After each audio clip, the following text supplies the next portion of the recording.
বাড়ির পিছন দিকে এই অল্প জায়গা থেকেই কিন্তু আমরা 3 থেকে 4 বার লাল শাক তুলে খেলাম। আর এবারে আমার বর যাবে টালিগঞ্জে, তো সেই জন্য আমি বললাম যে এই কটা শাক হয়েছে নিয়ে গিয়ে মাকে দিয়ে দাও ওই বাড়িতে।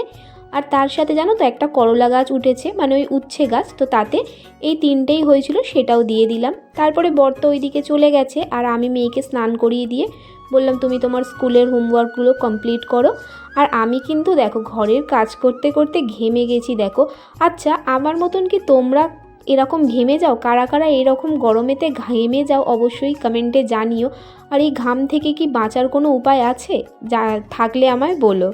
আর তারপরে দেখো রান্না বান্না করতে হবে, তারপরে তো আমি স্নান করে রান্নাঘরে চলে এসেছি। আর আজকে বানাবো মাছের মাথা দিয়ে পুঁই শাক, আর তার সাথে করব হলো তোমার ওই বোয়াল মাছের ঝাল। আর আমি তো বোয়াল মাছ খাই না, আমি বোয়াল মাছ আর মাছ অনেক মাছই আছে যেগুলো আমি খাই না।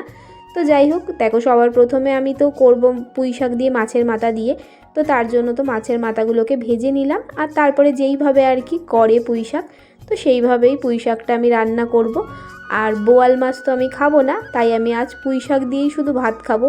আর এই গরমেতে জানো তো আর কিচ্ছু নিজের জন্য আলাদা করে বানাতে ইচ্ছে হচ্ছিল না। ডিম ছিল, আর আমার ডিম খুব একটা পছন্দের না, তাই জন্য আমি ডিম বানাইনি। আমি বললাম পুঁই শাক দিয়েই আমি ভালো খাবো, তো সেই জন্য এটাই বানিয়ে নিয়েছিলাম।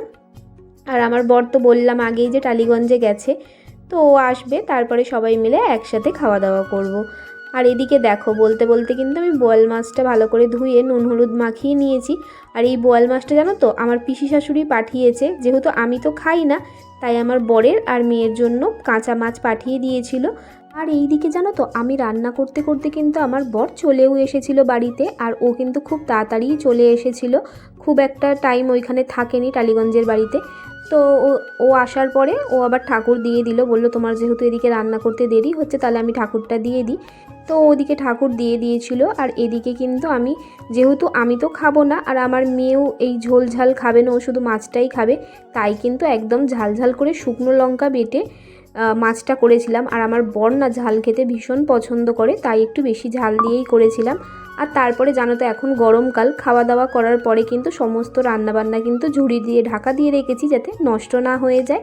আর তারপরে জানো আমার শাশুড়ি মা এসেছিলো আমার বরের সাথে, তো রাত্রিবেলা কিন্তু রাতে নয় ওই সন্ধ্যের দিকে সবাইকে আম কেটে দিয়েছিলাম। আর আমার শাশুড়ি মা আম খেতে এতই ভালোবাসে যে আমার শ্বশুর 5 কিলো করে আম নিয়ে আসে, আর দুদিনে কিন্তু শেষ করে দেয় আমার শাশুড়ি মা। মানে উঠতে বসতে সারাক্ষণ আম খায়। তোমরা কারা কারা আছো এরকম আম লাভার অবশ্যই কমেন্টে জানিও। আর ভিডিও ভালো লাগলে লাইক কমেন্ট শেয়ার